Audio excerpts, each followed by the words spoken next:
오늘의 시대의 사조를 가리켜서 포스트 모더니즘이라 말합니다. 문자적 의미로는 후기 근대주의라는 그런 말입니다. 근대주의의 정신 기조는 이성이 주류를 이루었습니다. 즉 근세 시대는 이성이 중요했고 생각이 중요했고 이념이 중요했습니다.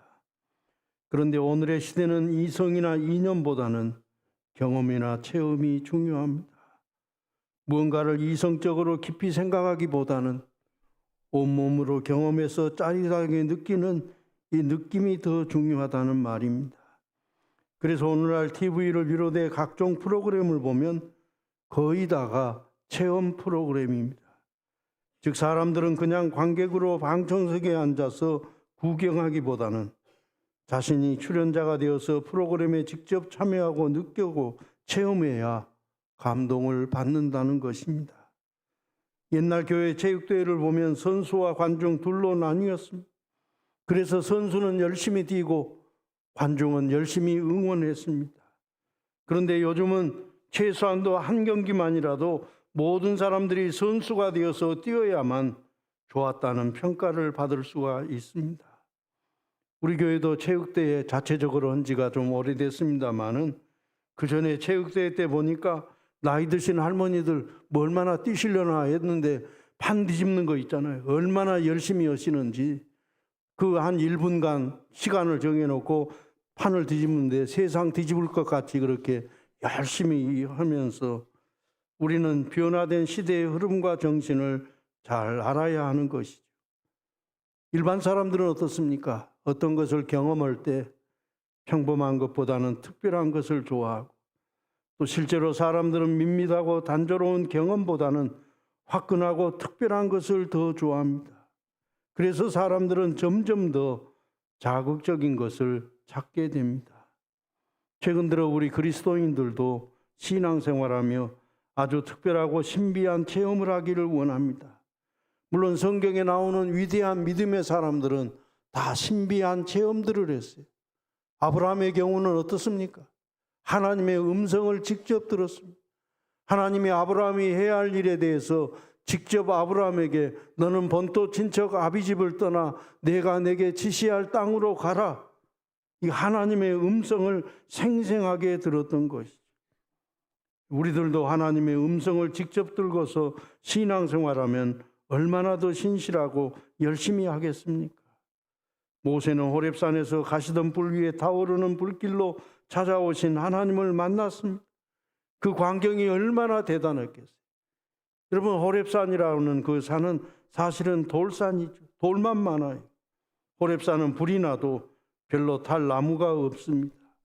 이런 돌산에 불이 붙었으니 모세는 이상하다고 생각한 것이죠. 그래서 무슨 일인가 싶어 모세가 그 불 가까이 간 것입니다. 바로 그 자리에서 모세는 하나님의 음성을 들었습니다. 신비한 광경이기는 했지만 하나님의 음성을 들었을 때 모세가 얼마나 놀랬겠습니까? 이스라엘 백성들도 하나님이 말씀하는 그 소리를 직접 들을 수가 없어 하나님 우리가 듣지 않고 모세를 통해서 듣겠습니다. 그렇게 얘기하지 않습니까? 엘리야는 갈멜산에서 불로서 응답하신 하나님을 배웠습니다. 이사야는 환상 중에 하나님 나라 보좌에 앉아 계시는 거룩하신 하나님을 보았습니다. 사울은 다메섹 도상에서 강한 빛으로 나타나신 부활하신 예수 그리스도를 만났습니다. 성경에서 이런 신비한 체험을 들려고 하면 끝도 없이 많습니다. 그러나 대부분의 경우는 어떻습니까? 이런 초자연 방법으로 하나님을 만나보고 하나님의 은혜를 체험하기보다는 아주 평범하게 주인을 만나는 것이죠. 그러다 보니 자연 예수 그리스도를 믿은 지 시간이 오래 경과되게 되면은 세월의 흐름과 더불어서 자기가 주님을 믿고 영접한 회심의 순간까지도 다 잊어버리게 되는 것이죠. 실제로 한 선교관에서 조사한 통계에 의하면 예수 그리스도를 믿을 때 아브라함이나 바울사도 같이 신비한 영적 체험을 한 사람은 어느 정도 되는가 했더니 1, 2%도 채 안 된다는 것이죠. 거의 대부분의 경우는 특별한 영적 체험이나 느낌이 없이 그냥 예수 그리스도를 영접하게 되었다는 것이 그리고 꾸준히 교회 생활을 잘함으로써 성숙한 그리스도인으로 자라났다는 것입니다. 바로 이 점이 중요합니다. 실제로 예수님을 영접한 이후 주일 예배에 빠지지 않고 꾸준히 지속적으로 신앙생활하면 거의 95% 이상의 사람들이 진실한 신자가 된다는 것입니다. 그러므로 우리들은 신앙생활하면서 신비한 체험을 하지 않았더라도 낙심하지 말고 아주 평범한 일상적인 사건을 통해서 성숙한 그리스도인으로 우리를 만들어 가시는 하나님의 섭리와 그 엄청난 은총에 대해서 깊이 감사해야 할 것입니다. 오늘 본문은 우리 주님과 아주 평범하게 만나서 주님의 제자가 되는 네 사람의 이야기를 하고 있습니다. 오늘의 사건은 깊은 관심을 가지고 보지 않으면 그냥 스쳐 지나간 아주 사소한 사건처럼 보입니다. 그러나 이 사건의 내면을 깊이 바라보게 되면 이것은 결코 보통 만남이 아니라는 것.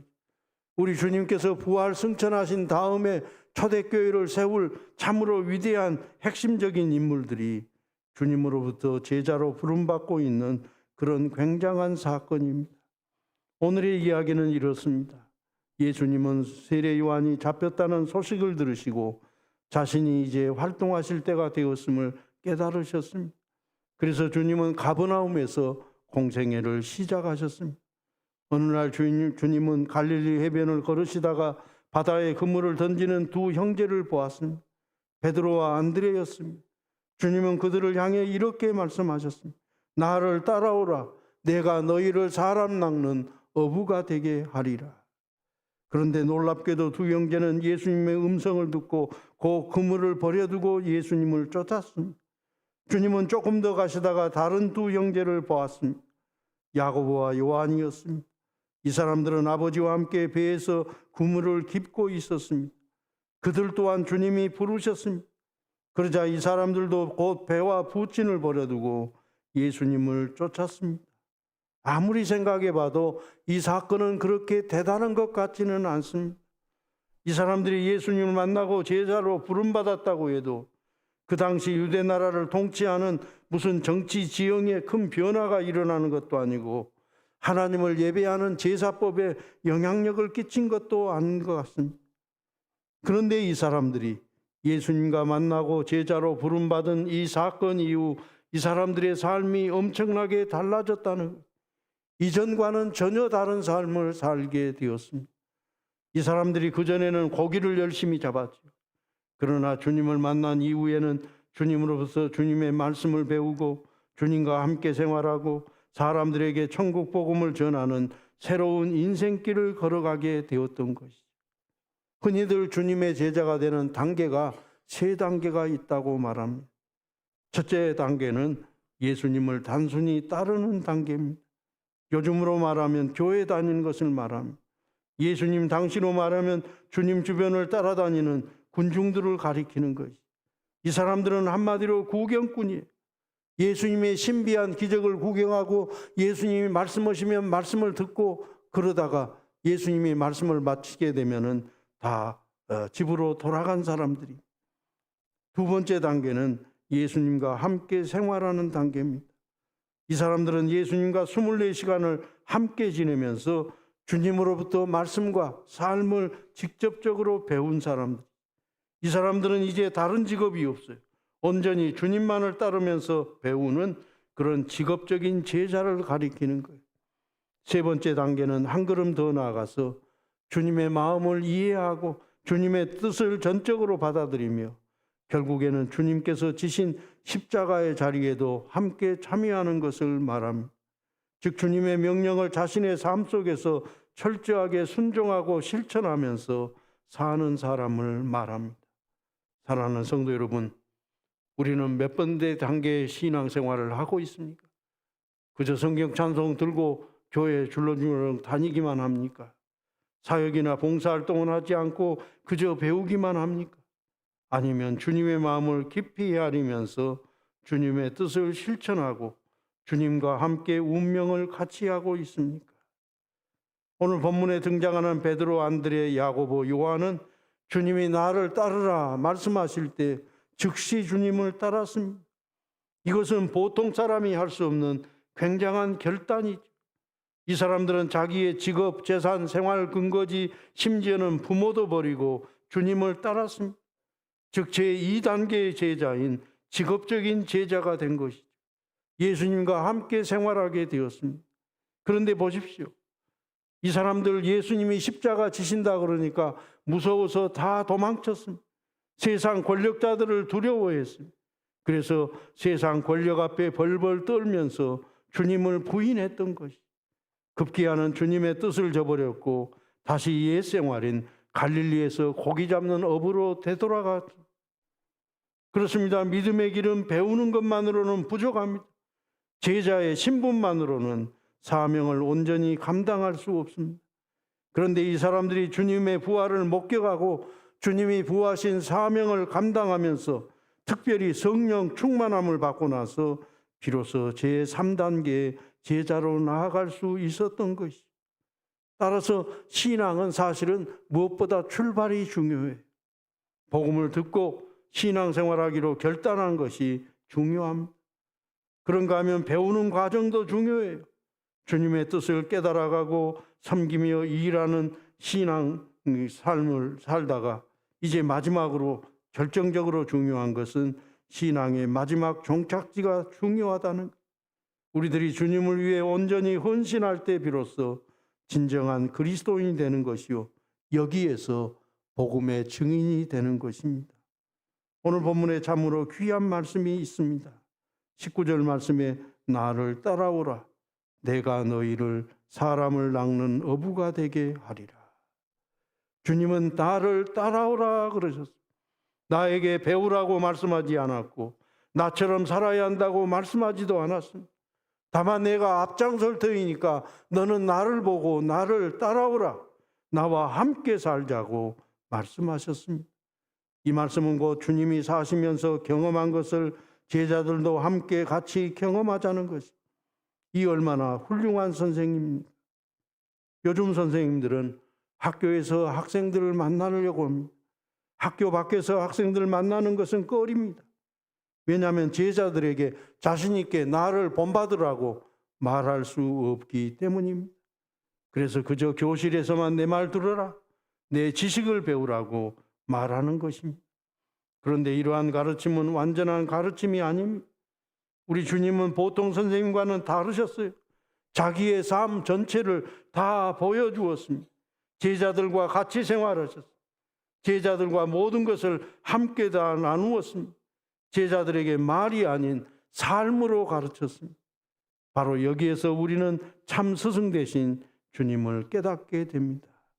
이어서 우리 주님은 말씀하십니다. 내가 너희를 사람을 낚는 어부가 되게 하리라. 우리 주님은 결단코 너희들 훌륭한 사람이 되라, 세상에서 주목받는 사람이 되라, 높은 자리, 권력의 자리에 오르라고 하지 않았습니다. 출세하라고 하지도 않았습니다. 실력 있는 사람이 되라고 하지도 않았습니다. 사람을 낚는 어부가 되게 하리라. 사람을 낚는 어부가 되게 하리라. 이 말 속에는 그렇게 만드시겠다고 하는 주님의 의지가 강하게 담겨져 있습니다. 분명하게 자신이 할 일에 대한 확신에 찬 말씀이죠. 이처럼 주님은 제자를 부르시고 가르치기 전에 먼저 그들을 어떻게 가르치실 것인가 교육 목표를 세우셨고 정해놓으셨습니다. 그 목표를 주님의 계획대로 방법대로 과정에 맞추어서 하루하루 온전하게 이루어 가셨습니다. 그렇습니다. 오늘 우리들을 부르실 때도 주님은 똑같은 목표를 갖고 계십니다. 그리고 그 목표를 분명하게 이루어 가실 것입니다. 문제는 우리들이 얼마나 주님의 뜻에, 주님의 훈련 방법에 순종하는가 하는 것입니다. 우리 주님의 뜻에 전적으로 순종하면 주님의 계획은 우리들을 통해서 그대로 나타나게 될 것입니다. 그럼 사람을 낚는 어부란 어떤 사람을 말할까요? 사람을 낚는 어부란 자기가 가지고 있는 재능, 경험, 능력, 환경, 이 모든 것들을 주님의 뜻에 따라 복음을 전하는 일에 활용하며 사는 사람을 말합니다. 예를 들어 장사하는 사람이라면 가게에서 단순히 물건만 파는 것이 아니라 장사를 하며 동시에 복음을 함께 전하는 것입니다. 언젠가 제가 택시를 탔는데 택시기사가 복음성가와 설교 테이프를 틀어주는 것을 보았습니다. 이 사람은 단순히 택시 영업만 하는 것이 아니에요. 운전하면서 동시에 복음도 함께 전하고 있는 것이죠. 여기서 한번 생각해 보십시오.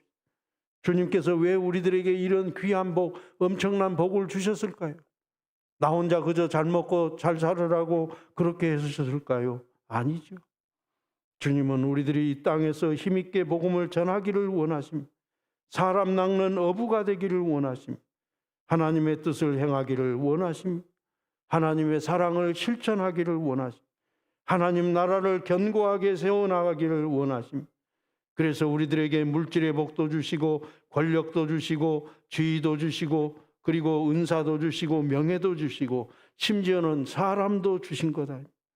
우리가 가지고 있는 이 모든 자원들을 주님의 목적대로 바르게 사용하여 복음을 전함으로써 죽어가는 영혼들을 살리라는 것입니다. 여러분, 주님의 일을 우리가 가만히 생각해 보면 주님께서는 못할 일 시키는 것도 아니고 하기 싫은 일 억지로 하라는 것도 아니고 우리가 할 수 있는 가장 잘할 수 있는 일을 통해서 그 일을 통해 복음의 사역을 감당하라고 하신 거예요. 군뱅이도 구르는 재주가 있다. 우리들이 군뱅이만 못합니까? 우리들을 자세히 보면 나름대로 자기가 잘할 수 있는 일이 꼭 한 가지는 있는 것이. 주님은 우리들이 잘할 수 있는 바로 그 일을 하면서 주님의 일을 하게 하시는 거예요. 어부에게는 어부가 잘할 수 있는 일을 시키십니다. 장사하는 사람에게는 장사하는 사람이 잘할 수 있는 일을 시키십니다. 작가라고 한다면 작가가 잘할 수 있는 일을 시키십니다. 가르치는 사람이라면 가르치는 사람이 잘할 수 있는 일을 시키십니다. 그래서 하나님은 인격적인 하나님이시고 우리 주님은 정말로 좋으신 주님이십니다. 오늘 주님께서 바닷가에서 만난 베드로와 안드레, 야고보, 요한 어떤 사람이었습니까? 어부였지 않습니까? 고기를 잡는 어부였어요. 어부였기 때문에 주님은 그들을 들어쓰실 때 어부로 사용하신 거예요. 다만 어부로서 일하는 삶의 목적을 조금 바꾸신 것이. 과거에는 그저 물고기만 열심히 잡았어. 다만 어부로서 일하는 목적을 바꾸게 되니까 이제는 삶의 관심이 물고기 잡는 데만 있는 것이 아니라 사람에게 관심을 치게 되었다는 거예요. 주님을 만난 이유들로 이분들은 사람 살리는 일이 자기들의 삶의 목적이 된 것이. 그러니 일하는 자세가 달라지죠. 일하는 기쁨이 달라졌어요. 일하는 목표가 달라졌어요. 이제는 물고기보다 사람을 중요하게 생각했어요. 엄밀하게 보면 우리 모두는 다 어부지. 다만 차이가 있다면 무엇을 낚을 것인가, 낚을 대상이 다를 뿐이죠. 여러분, 어부들의 삶은 어떻습니까? 어부에게서 무엇을 배울 수 있습니까? 첫째로 어부에게는 인내심이 있어요. 어부는 고기가 잡힐 때까지 기다리는 그런 인내심을 가지고 일을 합니다. 두 번째로 어부는 어떠한 어려움도 이기는 불굴의 용기가 있어요. 용기가 없다면 바다에서 어부의 일을 할 수가 없는 것이죠. 셋째로 어부는 지혜가 있어요. 고기잡이를 할 시기를 잘 알고 있고 어디를 가서 그물을 던지면 고기를 많이 잡을 수 있는지 황금 어장도 잘 알고 있어요. 어부가 무턱대고 아무렇게나 그저 그물을 던져서 고기를 잡는 것이 아니에요. 시기와 장소를 분별하고 또 낚시 어떻게 하면 잘 될 것인가를 보면서 그 다 아는 지식을 따라서 고기를 잡는 것이. 그래서 고기 잡는 것과 신앙생활은 좀 관계가 있는 것처럼 보이죠. 신앙생활도 지혜롭게 해야 돼요. 그러기 위해서는 우리들이 겸손해야 돼요. 자기를 낮추는 사람이 지혜로운 사람. 마음을 활짝 열고 모든 사람으로부터 잘 배워야 돼요. 여러분, 배우기를 멈추면 지혜도 멈추는 거예요. 열심히 배워야 하고 겸손하게 배워야 하고 무엇보다도 열심히 기도해야 돼요. 왜냐하면 진정한 지혜는 하나님으로부터 오기 때문에 그렇습니다. 어떤 사람이 지혜로워요?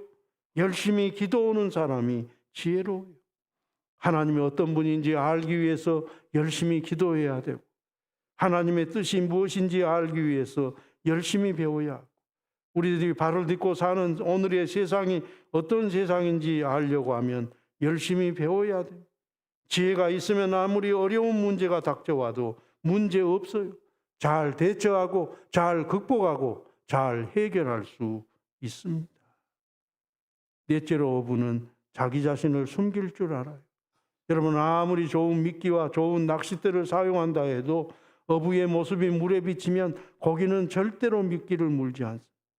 마찬가지로 우리의 삶 속에서 주님만을 드러내야지 나를 드러내게 되면 결단코 바른 믿음의 삶을 살지 못하는 것이죠.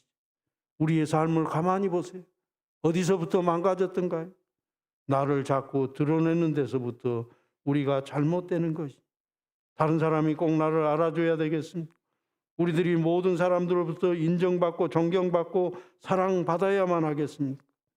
공자 선생도 논어하기 편에서 이런 말을 했습니다. 자왈 불안인지 불기지 환불지인야라. 남이 자기를 알아주지 않는다고 해서 탓하지 말고 내가 남을 알아주지 못한 것에 대해 탓을 해라. 교회에서 자신을 드러내려고 하는 것은 하나님의 뜻이 아닙니다. 하나님을 기쁘시게 하는 것도 아닙니다.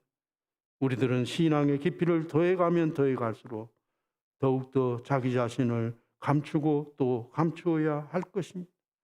여러분, 신앙생활하면서 힘들다, 상처받았다, 그만둬야 되겠다 이렇게 소극적으로 부정적으로 나약하게 살면 안 됩니다. 힘들고 어려워도 우리 주님을 굳게 믿고 끝까지 순종하고 나아가면 문제도 해결되고 우리가 다다라야 할 신앙의 목적지까지도 도달할 수 있도록 하나님이 역사하시는 것이죠. 사랑하는 성도 여러분, 5월은 그 의미를 되새기면서 지키는 기념일이 많습니다. 5월 첫 주일은 어린이 주일이고 5월 둘째 주일은 어버이 주일, 5월 셋째 주일은 스승의 주일입니다. 그리고 5월 15일은 스승의 날, 교사의 날이기도 합니다. 스승의 주일을 보내면서 좀 아쉬운 것은 뭔가? 우리 주변에서 정말로 존경받는 선생님들이 점점 사라져가고 있다는 사실입니다. 그러나 생각해 보십시오. 부모님 없이 큰 사람이 없고 선생님 없이 올바르게 자라난 사람도 없습니다. 다만 부모님과 스승의 은혜를 모를 뿐이죠. 저도 목사가 되기까지 저에게 멘토 역할을 하신 분들이 크게는 3분 계십니다. 먼저는 저희 아버지시고 한한성 목사님이시고 정장복 교수님이시고, 저는 힘들게 목회하시는 아버지를 가까이 지켜보면서 목사가 되기보다는 교회 열심히 봉사하고 목사를 잘 협력하는 좋은 성도가 되어야겠다고 늘 생각했습니다. 그래서 저는 대학을 졸업하고 직장 생활을 했습니다. 그러다가 제가 폐결핵을 앓고 치료하는 과정에서 목회자의 소명을 깨닫고 직장을 그만두고 신학 공부를 하고 1992년 5월 4일 서울 강동로에서 목사 임직을 받았습니다. 그런데 서울에서 부목사 생활하던 중 마음에 갈등이 있어 교회 사표를 냈습니다. 이후 1년 가까이 무임 목사로 지내는 그런 아픔을 경험했습니다. 1993년 9월에 한한성 목사님이 저를 부목사로 불러주셔서 광주에서 새롭게 목회를 시작했고 한 목사님을 통해 목회 전반에 걸쳐 많은 것을 배우게 되었습니다. 그분은 저의 멘토였어요. 저는 그분을 아버지처럼 섬겼고 저를 아들처럼 아껴주셨습니다. 그분을 만나 뵈니까 첫 마디가 나는 3마디만 함세. 첫째, 인사 잘할 것. 2번째, 시간 잘 지킬 것. 3번째, 대접 잘할 것. 저는 이 3가지 말씀을 듣는 그 순간부터 지금까지 잘 지키려고 노력하고 있습니다. 제가 신학교 다닐 때 학문적으로 지도해 주신 정장복 교수님도 저를 남달리 아끼시고 사랑해 주셨습니다. 사실 저는 신학교 마치면은 목회하려고 했어요. 그러나 정장복 교수님은 저에게 공부를 더 하라고 하셨습니다. 그래서 저는 신대원을 졸업하고 장신대에서 대학원 공부를 했고 또 18년 전에는 한일장신대학교에서 박사 공부를 해서 2012년에 PhD 신학박사 학위까지 받게 되었습니다. 그래서 10여 년 이상 신학교에서 강의도 했습니다. 생각해 보면 좋은 선생님 가르침 덕분에 저는 분에 넘치는 삶을 살았습니다. 하나님의 은혜로 이만큼 잘 살고 있습니다. 여러분, 요즘 세상에 좋은 선생님이 없다고 하지만 믿는 그리스도인은 좋은 선생님이 없다는 말을 하여서는 안 되고 불평해서도 안 됩니다. 왜냐하면 우리에게는 최고로 좋으신 선생님, 우리 주님 예수 그리스도께서 계시기 때문입니다. 주님은 어떻게 우리를 가르쳤습니까? 말로만이 아니라 삶으로, 자신의 삶 전체로 우리를 가르쳤습니다. 우리들을 위해 하나밖에 없는 생명까지도 내어주셨습니다. 그래서 하나님과 원수되었던 죄인이라고 하는 이 신분을 깨끗하게 씻어주시고 이제는 하나님의 자녀가 되게 해서 세상 끝날까지 항상 우리와 함께 계시겠다고 약속해 주셨습니다. 이런 좋으신 선생님이 우리 곁에 계시기 때문에 우리들은 어떤 상황에서도 낙심하거나 절망해서는 안 될 것입니다. 여러분, 오늘 본문에 나온 베드로, 안드레, 야고보, 요한, 이 사람은 주님이 부르실 때 모든 것을 다 버렸습니다. 그물도 배도 아버지 버리고 주님을 따랐습니다. 그런데 주님을 위해서 포기하고 버린 것은 결코 잃는 것도 아니고 희생하는 것도 아닙니다. 가장 좋은 것을 얻는 것이고 가장 선한 것을 얻는 것이고 가장 귀한 것을 얻는 것입니다.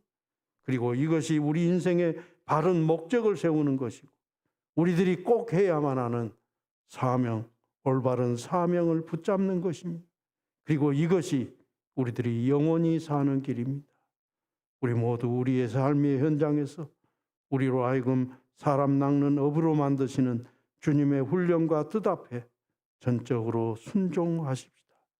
바로 여기에 진정한 제자의 도리가 있고 삶의 바른 목표가 있으며 순종하게 될 때 우리에게 승리의 영광이 찾아올 것입니다. 오늘도 우리를 부르시는 주님의 음성에 다시 한번 귀를 기울이십시다. 나를 따라오라. 내가 너희를 사람 낚는 어부가 되게 하리라. 기도하십시다. 부족하고 허물이 많고 아무 공로도 없는 저희들 은혜로 구원해 주시고 사람 낚는 어부로 사용해 주심을 감사합니다. 연약하고 부족하지만 주님과 함께 동행함으로 죽어가는 영혼들을 살리는 이 거룩한 소임을 감당하는 저희들이 될 수 있도록 도와주시옵소서. 예수님의 거룩하신 이름으로 기도드리옵나이다.